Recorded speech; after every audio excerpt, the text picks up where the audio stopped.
जय श्री राधे कृष्ण। श्रीकृष्ण ଏହି ଅମୃତବାଣୀ ପ୍ରତ୍ୟେକ ଦିନ ଶୁଣନ୍ତୁ। କେବେ କେବେ ଜୀବନରେ ଏମିତି କିଛି ଘଟେ ଯାହାକୁ ଆମେ କେବେ ଚାହିଁ ନଥାଉ। ଯେଉଁ ଲୋକମାନଙ୍କୁ ଆମେ ନିଜର ବୋଲି ଭାବିଥାଉ ସେମାନେ ଦୂରେ ଚାଲିଯାଆନ୍ତି। ଯେଉଁ ସ୍ୱପ୍ନଗୁଡ଼ିକୁ ଆମେ ବର୍ଷ ବର୍ଷ ଧରି ସଜାଇଥାଉ ସେଗୁଡ଼ିକ ଗୋଟିଏ ମୁହୂର୍ତ୍ତରେ ଭାଙ୍ଗିଯାଏ। ଆଉ ସେତେବେଳେ ମଣିଷ ଆକାଶକୁ ଚାହେଁ, ପଚାରେ, ହେ କୃଷ୍ଣ, ମୋ ସହିତ ଏମିତି କାହିଁକି ହେଲା? ସେହି ମୁହୂର୍ତ୍ତରେ ଲାଗେ ଯେ ଜୀବନରେ ଆମ ସହିତ ଅନ୍ୟାୟ କରୁଛି। କିନ୍ତୁ ଶ୍ରୀକୃଷ୍ଣ କହନ୍ତି, ଯାହା ଅଛି ଆମକୁ କ୍ଷତି ପରି ଲାଗୁଛି, କାଲି ସେହି ତୁମର ସବୁଠାରୁ ବଡ଼ ଆଶୀର୍ବାଦ ବୋଲି ପ୍ରମାଣିତ ହୋଇପାରେ। ଧୈର୍ଯ୍ୟ ଧର, କାରଣ ପ୍ରତ୍ୟେକ ହରାଇବା ଦୁର୍ଭାଗ୍ୟ ନୁହେଁ। କିଛି ଜିନିଷ ତୁମ ଜୀବନରୁ ସେଥିପାଇଁ ଚାଲିଯାଆନ୍ତି ଯାହାକି ତୁମେ ନିଜର ପ୍ରକୃତ ପଥକୁ ଦେଖିପାର। କଳ୍ପନା କର, ଜଣେ ଯାତ୍ରୀଙ୍କୁ ସେହି ଗୋଟିଏ ରାସ୍ତାରେ ଚାଲୁଥିଲେ। ତାଙ୍କୁ ଲାଗୁଥିଲେ ଯେ ସେହି ରାସ୍ତା ହିଁ ତାଙ୍କ ଗନ୍ତବ୍ୟକୁ ନେବ, କିନ୍ତୁ ଆଗକୁ ଯାଇ ସେହି ରାସ୍ତା ବନ୍ଦ ହୋଇଗଲା। ସେ ରାଗିଗଲେ, ନିରାଶ ହେଲେ, ଭାବିଲେ ସବୁ କିଛି ସମାପ୍ତ। କିନ୍ତୁ ସେ ଜାଣିନଥିଲେ ଯେ ଆଗରେ ଗଭୀର ଖାଲ ଥିଲା। ରାସ୍ତା ବନ୍ଦ ହେବା ହିଁ ତାଙ୍କର ରକ୍ଷା ଥିଲା।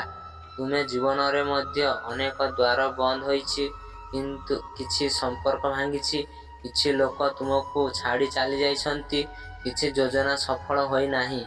କିନ୍ତୁ କୃଷ୍ଣ କହନ୍ତି, ସବୁବେଳେ ବନ୍ଦ ହେଉଥିବା ଦ୍ୱାରକୁ ଦେଖି କାନ୍ଦନି। କେବେ କେବେ ମୁଁ ସେହି ଦ୍ୱାରକୁ ବନ୍ଦ କରେ, କାରଣ ତାହାର ପଛରେ ତୁମର ଶାନ୍ତି ନଥାଏ। ଧୀରେ ଧୀରେ ମଣିଷ ବୁଝିବାକୁ ଲାଗେ ଯେ ଜୀବନରେ ସବୁଠାରୁ ବଡ଼ ଯନ୍ତ୍ରଣା ସେହି ଘଟଣାରୁ ଆସେ ନାହିଁ ଯାହା ଘଟିଥିଲା, ବରଂ ସେହି ପ୍ରତିରୋଧକୁ ଆସେ ଯାହା ଆମେ ଭିତରେ ଧରି ରଖିଥାଉ। ଆମେ ବାରମ୍ବାର ଭାବୁ, ଏମିତି କାହିଁକି ହେଲା? ସେ ମୋ ସହିତ ଏମିତି କାହିଁକି କଲେ? ମୁଁ ଆଉ କ'ଣ କହିପାରୁଥାନ୍ତି? ଏହି ପ୍ରଶ୍ନଗୁଡ଼ିକ ମନକୁ କ୍ଳାନ୍ତ କରିଦିଏ। କିନ୍ତୁ ଶ୍ରୀକୃଷ୍ଣ କହନ୍ତି, ଯାହା ଚାଲିଗଲା ତାକୁ ବାରମ୍ବାର ଧରି ରଖିବାର ଚେଷ୍ଟା କରନି। ନଦୀର ପାଣି ପରି ସମୟ ମଧ୍ୟ ଆଗକୁ ବଢ଼ିଯାଏ। ଧ୍ୟାନ ଦେଇ ଦେଖ, ପ୍ରକୃତି ଆମକୁ ପ୍ରତିଦିନ ଏହି ଶିକ୍ଷା ଦେଉଛି। ଗଛ ପୁରୁଣା ପତ୍ରକୁ ଛାଡ଼ିଦିଏ, ନଦୀ ପୁରୁଣା ପାଣିକୁ ଧରି ରଖେ ନାହିଁ। ସୂର୍ଯ୍ୟ ପ୍ରତିଦିନ ଅସ୍ତ ହୁଏ ଏବଂ ପୁଣି ଉଦୟ ହୁଏ। କେବଳ ମଣିଷ ହିଁ ଅତୀତକୁ ଧରି ରଖିବାକୁ ଚାହେଁ ଏବଂ ସେହି କାରଣରୁ ତା'ର ମନ ଭାରୀ ହୋଇଯାଏ। କଳ୍ପନା କର, ତୁମେ ଗୋଟିଏ ଭାରୀ ବୋଝ ନେଇ ବର୍ଷ ବର୍ଷ ଧରି ଚାଲୁଛ। ଆରମ୍ଭରେ ତାହା ହାଲୁକା ଲାଗିବ, କିନ୍ତୁ ଧୀରେ ଧୀରେ ସେହି ଭାର ତୁମର ସମସ୍ତ ଶକ୍ତିକୁ ଶୋଷି ନେବ। ତୁମର ମନ ମଧ୍ୟ ଏମିତି। ପୁରୁଣା ଅଭିମାନ, ଅଧୁରା ଆଶା, ଅସ୍ୱୀକାରର ବେଦନା ଏବଂ ନିଜ ଉପରେ ରାଗ, ଏସବୁକୁ ବର୍ଷ ବର୍ଷ ଧରି ବୋହି ବୋହି ସେ କ୍ଳାନ୍ତ ହୋଇଯାଆନ୍ତି। ଶ୍ରୀକୃଷ୍ଣ କହନ୍ତି, ନିଜକୁ କ୍ଷମା କର। ଏହି କଥା ସହଜ ଲାଗେ, କିନ୍ତୁ ବହୁତ ଗଭୀର। ଅନେକ ଲୋକ ଅନ୍ୟମାନଙ୍କୁ କ୍ଷମା କରିଦିଅନ୍ତି, କିନ୍ତୁ ନିଜକୁ କେବେ କ୍ଷମା କରିପାରନ୍ତି ନାହିଁ। ସେମାନେ ବର୍ଷ ବର୍ଷ ଧରି ନିଜର ଭୁଲକୁ ମନେ ରଖନ୍ତି, ନିଜକୁ ଦୋଷ ଦିଅନ୍ତି, ନିଜକୁ ଦଣ୍ଡ ଦିଅନ୍ତି। କିନ୍ତୁ କୃଷ୍ଣ କୁହନ୍ତି, ଯେଉଁ ବ୍ୟକ୍ତି ନିଜକୁ କ୍ଷମା କରିପାରେ ନାହିଁ ସେ କେବେ ଭିତରରୁ ମୁକ୍ତ ହୋଇପାରେ ନାହିଁ। ଧୈର୍ଯ୍ୟ ଧର, ତୁମେ ମଣିଷ, ତୁମଠାରୁ ଭୁଲ ହୋଇଛି, କିନ୍ତୁ ଭୁଲ ତୁମର ପରିଚୟ ନୁହେଁ। ସେମାନେ କେବଳ ତୁମର ଶିକ୍ଷକ। ଯେପରି ରାତି ସକାଳକୁ ଜନ୍ମ ଦିଏ, ସେହିପରି ବିଫଳତା ଜ୍ଞାନକୁ ଜନ୍ମ ଦିଏ। ଆଜି ଯେଉଁ କଷ୍ଟକୁ ତୁମେ ଅଭିଶାପ ଭାବୁଛ, କାଲି ସେହି ତୁମର ସବୁଠାରୁ ବଡ଼ ଶକ୍ତି ହୋଇପାରେ। ଶ୍ରୀକୃଷ୍ଣ କହନ୍ତି, ମୋ ଉପରେ ଭରସା ରଖ। ତୁମର ଜୀବନର କାହାଣୀ ଏବେ ସମାପ୍ତ ହୋଇନାହିଁ। ଯଦି ଆଜି ତୁମେ ଅନ୍ଧକାରରେ ଅଛ, ମନେରଖ, ମଞ୍ଜି ମଧ୍ୟ ପ୍ରଥମେ ଅନ୍ଧକାରରେ ମାଟି ତଳେ ଭିତରେ ରହେ, କିନ୍ତୁ ସେହି ଅନ୍ଧାରରୁ ହିଁ ତା'ର ଅଙ୍କୁର ଜନ୍ମ ନିଏ। ତୁମର ଜୀବନରେ ମଧ୍ୟ କିଛି ନୂଆ ଜନ୍ମ ନେଉଛି। ସାୟଦ ଏବେ ତୁମେ ତାହାକୁ ଦେଖିପାରୁ ନାହିଁ, କିନ୍ତୁ କୃଷ୍ଣ ଦେଖୁଛନ୍ତି। ସେଥିପାଇଁ ଚିନ୍ତାକୁ ଅଳ୍ପ ଛାଡ଼, ଅତୀତର ଭାରକୁ ଅଳ୍ପ ହାଲୁକା କର ଏବଂ ନିଜ ଭିତରେ ଏହି ବିଶ୍ୱାସ ଜାଗ, ଯାହା ମୋ ପାଇଁ ନିର୍ଦ୍ଧାରିତ, ତାହା ମୋ ପାଖକୁ ଆସିବା ନିଶ୍ଚୟ। ଶ୍ରୀକୃଷ୍ଣ କହନ୍ତି, ଯେତେବେଳେ ତୁମେ ଛାଡ଼ିବାକୁ ଶିଖିବ, ସେତେବେଳେ ତୁମେ ପାଇବାକୁ ମଧ୍ୟ ଶିଖିବ ଏବଂ ସେହି ଦିନ ତୁମେ ବୁଝିପାରିବ ତୁମେ କିଛି ହରାଇ ନଥିଲ, ତୁମେ କେବଳ ସେହି ରାସ୍ତାକୁ ହଟିଥିଲ ଯାହା ତୁମ ପାଇଁ ନଥିଲା। ଏବଂ କୃଷ୍ଣ ଧୀରେ ଧୀରେ ତୁମକୁ ତୁମର ପ୍ରକୃତ ଗନ୍ତବ୍ୟ ଆଡ଼କୁ ନେଇଯାଉଥିଲେ। ଧୈର୍ଯ୍ୟ ଧର, ତୁମର ପ୍ରଭାବ ଆସୁଛି। ତୁମର ଭିତରର ଆଲୋକ ପୁଣି ଜାଗ୍ରତ ହେବ ଏବଂ ସେତେବେଳେ ତୁମେ ପଛକୁ ଚାହିଁ ହସିବ, କାରଣ ଯାହାକୁ ତୁମେ ଶେଷ ବୋଲି ଭାବୁଥିଲ ସେ ଆସିଲେ ଏକ ନୂଆ ଆରମ୍ଭ ଥିଲା। କିନ୍ତୁ ଗଭୀର ମୂଳ ଥିବା ବୃକ୍ଷ ସଦା ଶାନ୍ତ ଭାବରେ ଠିଆ ରହେ। କାହିଁକି? କାରଣ ତାହାର ଶକ୍ତି ବାହାରେ ନୁହେଁ, ଭିତରେ ଥାଏ। ତୁମକୁ ମଧ୍ୟ ସେହିପରି ହେବାକୁ ପଡ଼ିବ। ଏହାର ଅର୍ଥ ନୁହେଁ ଯେ ଜୀବନରେ ଦୁଃଖ ଆସିବ ନାହିଁ, କିନ୍ତୁ ତୁମର ମନ ପ୍ରତ୍ୟେକ ଦୁଃଖ ସହିତ ଭାଙ୍ଗି ପଡ଼ିବା ବନ୍ଦ କରିଦେବ ଏବଂ ଏହା ଧୀରେ ଧୀରେ ଅଭ୍ୟାସ ଦ୍ୱାରା ହେବ। ପ୍ରତ୍ୟେକ ଦିନ ଅଳ୍ପ ଅଳ୍ପ କରି ଯେତେବେଳେ ମନ ଭୟ ଦେଖାଏ, ସେହି ଭୟକୁ ସତ୍ୟ ବୋଲି ତୁରନ୍ତ ବିଶ୍ୱାସ କରିବା ନାହିଁ। ଯେତେବେଳେ ମନ ତୁଳନା କରେ, ନିଜକୁ ଛୋଟ ବୋଲି ଭାବିବା ନାହିଁ। ଯେତେବେଳେ ମନ କହେ ଯେ ତୁମେ ଏକା, ସେତେବେଳେ ଭିତରେ ଶ୍ରୀକୃଷ୍ଣଙ୍କୁ ସ୍ମରଣ କର। କାରଣ ସତ୍ୟ ହେଉଛି ଶ୍ରୀକୃଷ୍ଣ କେବେ ମଧ୍ୟ ତୁମର ସାଥ ଛାଡ଼ନ୍ତି ନାହିଁ।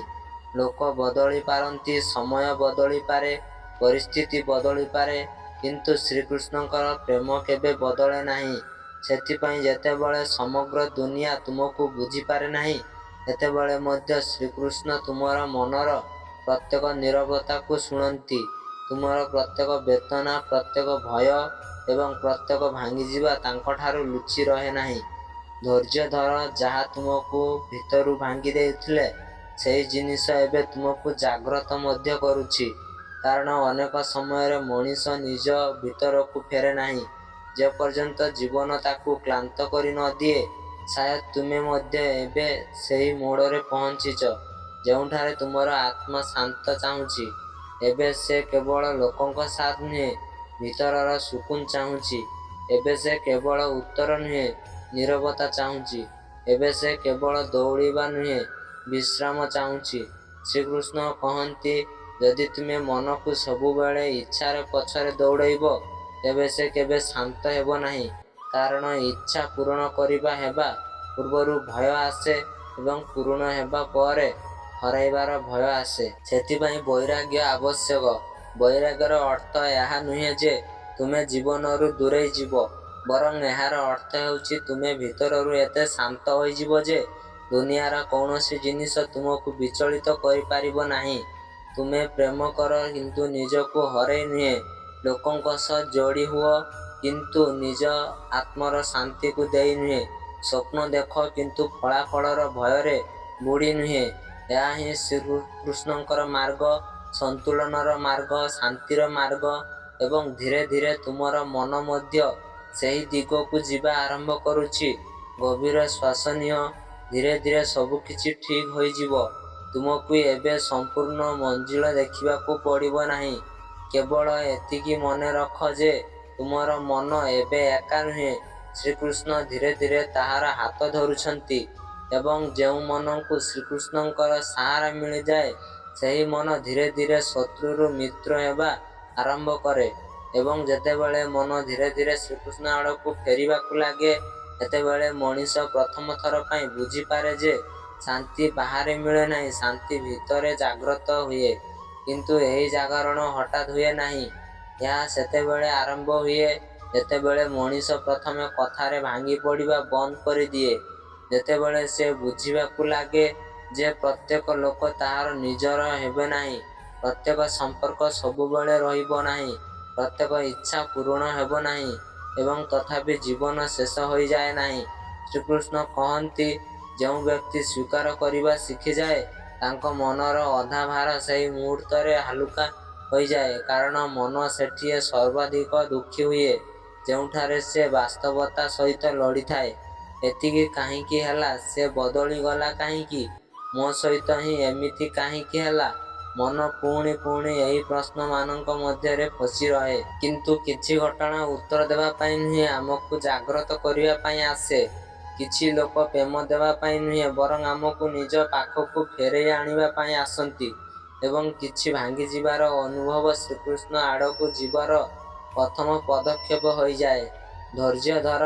ଯାହା ଆଜି ତୁମକୁ ଅନ୍ଧକାର ପରି ଲାଗୁଛି, ହୋଇପାରେ ସେହି ତୁମ ଭିତରକୁ ଆଲୋକ ଜାଗ୍ରତ କରୁଛି। ତୁମେ ମନେ ପକାଇ ପାରୁଛ କି, ଆଗରୁ ଛୋଟ ଛୋଟ କଥାରେ ତୁମର ମନ କେତେ ଭାଙ୍ଗି ଯାଉଥିଲା? କାହାର ବିଳମ୍ବରେ ଉତ୍ତର ଦେବା, କାହାର ବଦଳି ଯିବା, କାହାର ଦୂରେଇ ଯିବା। ତାପରେ ସମଗ୍ର ରାତି ମନ ସେହି କଥା ନେଇ ଚିନ୍ତା କରୁଥିଲ। କିନ୍ତୁ ଏବେ ଧୀରେ ଧୀରେ ତୁମ ଭିତରେ ଏକ ନୂତନ ସଚେତନା ଜନ୍ମ ନେଉଛି। ଏବେ ତୁମେ ପ୍ରଥମେ ଚିନ୍ତାକୁ ସତ୍ୟ ବୋଲି ମାନୁନାହିଁ, ପ୍ରତ୍ୟେକ ଭୟକୁ ବାସ୍ତବତା ବୋଲି ଧରୁନାହିଁ। ଏହା ହିଁ ପରିବର୍ତ୍ତନ, ଏହା ହିଁ ଅଭ୍ୟାସର ଫଳ। ଶ୍ରୀକୃଷ୍ଣ କହନ୍ତି, ମନକୁ ଜିତିବା ବାହାର ଯୁଦ୍ଧ ଜିତିବା ଠାରୁ ମଧ୍ୟ ଅଧିକ କଷ୍ଟକର, କାରଣ ବାହାରର ଶତ୍ରୁ ଦୃଶ୍ୟମାନ ହୁଏ, କିନ୍ତୁ ମନ ଭିତରେ ଲୁଚି ରହି ଆଘାତ କରେ।